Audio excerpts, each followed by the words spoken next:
केंद्रीय मंत्रिपरिषद की आज अहम बैठक। प्रधानमंत्री मोदी की अध्यक्षता में मीटिंग। मोदी सरकार 3.0 के 1 साल पूरा होने पर होगी चर्चा। राहुल गांधी हरियाणा के दौरे पर। संगठन की मजबूती के लिए अभियान गुटबाजी खत्म करने पर है फोकस। वंदे गंगा जल संरक्षण जन अभियान कल से 20 जून तक। प्रभारी मंत्री 5 और 6 जून को प्रभार वाले जिलों का करेंगे दौरा। मध्य प्रदेश के झाबुआ में बड़ा सड़क हादसा। कार पर पलटा सीमेंट से भरा ट्रोला। एक ही परिवार के 9 लोगों की मौत। अजमेर के सावर में करंट का कहर। करंट से 3 लोगों की मौत, एक महिला गंभीर घायल। राजस्थान में बदला मौसम। जयपुर समेत कई जिलों में बारिश। गर्मी से राहत। 29 जिलों में आंधी बारिश का अलर्ट। आईपीएल इतिहास के 18वें सीजन में चैंपियन बनी आरसीबी। पंजाब को हराकर पहली बार खिताब जीता। 12 अप्रैल को आरसीबी के खिलाड़ियों ने खाटू श्याम जी से मांगी थी मन्नत। कनाडा के टोरंटो में जमकर गोलीबारी। फायरिंग में 1 की मौत, 6 लोग घायल। हमलावर की तलाश जारी। अपनीता सिसोदिया और सत्येंद्र जैन को ईसीबी का समन। स्कूलों में क्लासरूम कंस्ट्रक्शन से जुड़े मामले में समन भेजा। दक्षिण कोरिया में राष्ट्रपति चुनाव में किम मून सू बड़े अंतर से हारे। डेमोक्रेटिक पार्टी उम्मीदवार ली जियोमिंग ने जीत दर्ज की। दुनिया का सबसे ऊंची रेलवे आर्च ब्रिज का 6 जून को पीएम मोदी करेंगे उद्घाटन। जम्मू कश्मीर के लोगों को 2 दशक बाद मिलेगी सौगात। 15 जून को बिहार दौरे पर जा सकते हैं गृहमंत्री अमित शाह। सीतामढ़ी और पटना में विभिन्न कार्यक्रमों में लेंगे भाग।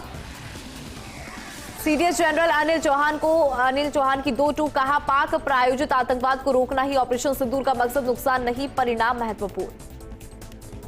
ऑपरेशन सिंदूर को लेकर विदेश गया पहला डेलीगेशन लौटा है। बाकी सर्वदलीय प्रतिनिधि मंडल 6 जून और 8 जून तक लौटेंगे। कांग्रेस सांसद दीपेंद्र सिंह हुड्डा की प्रतिक्रिया। कहा, विपक्ष की 16 पार्टियों ने पीएम मोदी को पत्र लिखा। संसद का विशेष सत्र बुलाने की मांग। सीज फायर को लेकर राहुल गांधी का बड़ा बयान। कहा, कांग्रेस होती तो कभी सरेंडर नहीं करती। कांग्रेस सरेंडर करने वाली पार्टी नहीं। लखनऊ में सीएम योगी की अध्यक्षता में कैबिनेट बैठक। मीटिंग में 10 प्रस्तावों को मंजूरी मिली। कहा, इन्वेस्ट यूपी के प्रस्ताव धरातल पर उतर रहे हैं। योगी सरकार का बड़ा फैसला। अग्निवीरों को पुलिस और पीएसी भर्ती में 20% आरक्षण। योगी ने पिछले साल कारगिल दिवस पर की थी घोषणा। मंदिर की जमीन घोटाले में धामी सरकार का एक्शन। हरिद्वार डीएम, एसडीएम और निगम आयुक्त सस्पेंड। 14 करोड़ की जमीन 54 करोड़ में खरीदी थी। अनंतनाग में 2 महीने के लिए वीपीएन इस्तेमाल पर रोक। पहलगाम हमले के दौरान वीपीएन के दुरुपयोग का हुआ था खुलासा। जम्मू कश्मीर में 3 सरकारी कर्मचारी बर्खास्त। एलजी मनोज सिन्हा का लश्कर हिजबुल के लिए काम करने के आरोप में एक्शन। मलेशिया के कुआलालंपुर में संजय झा के नेतृत्व में सर्वदलीय प्रतिनिधि मंडल का दौरा। SEARCC के महानिदेशक से मुलाकात की।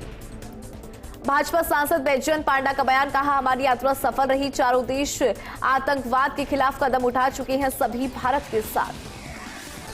सुप्रिया सुले के नेतृत्व में सर्वदलीय डेलीगेशन की काहिरा में अरब राज्य लीग के महासचिव के साथ बैठक। ऑपरेशन सिंदूर की साझा की जानकारी। गौरव गोगोई ने असम पीसीसी चीफ का संभाला पदभार। खड़गे सोनिया राहुल गांधी का आभार प्रकट किया। कहा, असम में बनेगी कांग्रेस की सरकार। जम्मू कश्मीर के एलजी मनोज सिन्हा का गांदरबल दौरा। उपराज्यपाल मनोज सिन्हा ने खीर भवानी मंदिर में पूजा अर्चना की। नेशनल कॉन्फ्रेंस के प्रमुख फारूक अब्दुल्ला का बयान। कहा, घाटी में हमेशा से भाईचारा रहा, हम एकजुट होकर तरक्की करेंगे। पूर्वोत्तर के राज्यों में भारी बारिश का कहर। बाढ़ से 5.5 लाख से ज्यादा लोग प्रभावित हुए। मरने वालों की संख्या बढ़कर हुई 36। मणिपुर में भारी बारिश ने तबाही मचाई है। पूर्वी इंफाल जिले के वांखी पोरमपाट में बाढ़ जैसे हालात, कई इलाके जलमग्न। पंजाब पुलिस ने आईएसआई के नेटवर्क का भांडाफोड़ किया। तरनतारन से पाकिस्तानी जासूस गगनदीप सिंह गिरफ्तार। पाकिस्तान भेजता था जानकारी।